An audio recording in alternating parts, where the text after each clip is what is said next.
Hi guys! Magandang araw sa inyo. Welcome back sa channel ko. For today, maglilinis muna tayo ng terrace kasi medyo makalat na siya. Samahan nyo lang ako, chill lang tayo dito. Ayan, ihahanda ko muna yung mga gamit. Basahan, yung walis, yung timba. So, nilagyan ko na rin yung tubig ng sabon ng kaunti. Mas okay na kompleto na para tuloy-tuloy na yung linis. Unahin mo muna natin ang paglinis ng mga bintana kasi nga grabe ang alikabok.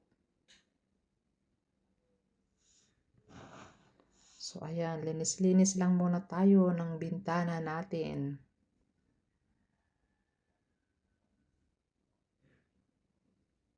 Ang bilis talagang dumami ng alikabok kasi nga ilang linggo kami na walang ulan dito.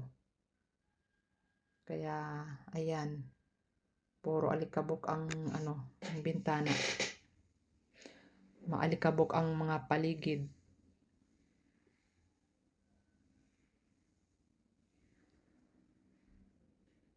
Chill-chill lang tayong maglinis. Nag-i-enjoy ako sa paglilinis. O, tingnan nyo, ano pa ako niyan, paa-paa. Kasi, pag once na ako yung naglinis, gusto ko yung nagpapaa-paa ako para maramdaman ko yung malinis talaga. Kaya yan, lilinisin muna natin yung ating upuan. Yung upuan na yan ay pwede kang matulog dyan kasi sofa bed yan. Tinatanggal lang namin pag araw ang foam niyan. Pag gabi, pwede nang ilagay yan foam. Press ko talaga dyan pag gabi. Pero sa ngayon, walang natutulog dyan kasi wala nga yung mga ibang kasama ko sa bahay. Yung mga pamangkin ko. Kaya linis-linisin muna natin ang ating upuan.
So, ayan yung ating pintuan. Malinis na yan. Alagang-alaga ko yung pintuan na yan namin kasi nga yung kahoy na yan ay, alam nyo, yung kahoy na yan ay nara yan. Talagang pinaghirapan ko yung bilhin yung kahoy na yan na pinasadya kong ipagawa na pintuan. Kaya kahit man bumaha sa amin, hindi nag-aano yung kahoy. Matagal na yung pintuan ko. Pintuan ba? O pintuan. Enyametin. Ampay amuti kwa. Tagalog ti pintuan. Ngayon ay bubuhusan na natin ng tubig para mas madaling linisin ang ating sahig. Lalagyan ko lang ng kaunting sabon para mas matagal yung dumi. So, ganyan ang paglinis ko sa sahig. Kus lang tayo dito para mas malinis tignan.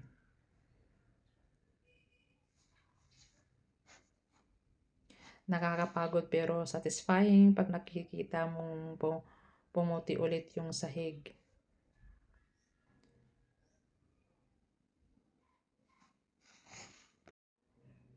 Habang naglilinis tayo, kumusta kayo dyan? Comment lang kayo kung anong ginagawa nyo dyan ngayon.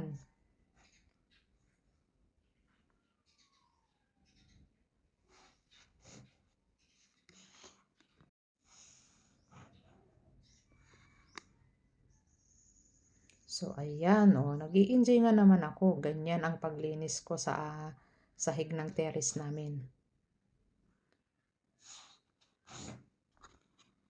So, ganyan.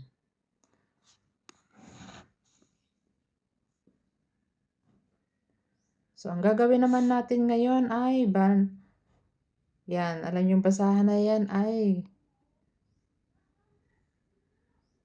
banlawan natin ulit ng punasan. Kita nyo naman ang linis na ulit ng terrace natin. O, diba? Ganyan lang siya.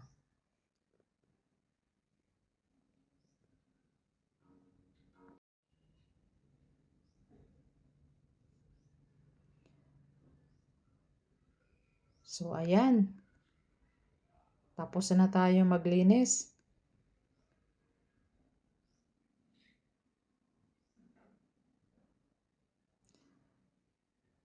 Salamat sa mga nanonood at sumabaybay sa akin. Kung nagustuhan nyo yung ganitong content, huwag kalimutang mag-like, subscribe. Live muna tayo ulit next time. Salamat sa inyo.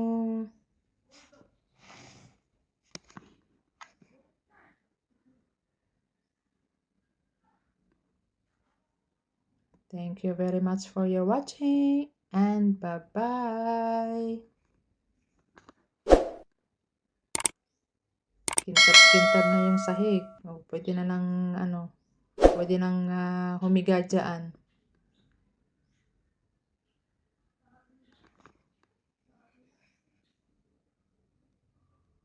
May pasilip-silip pa siya.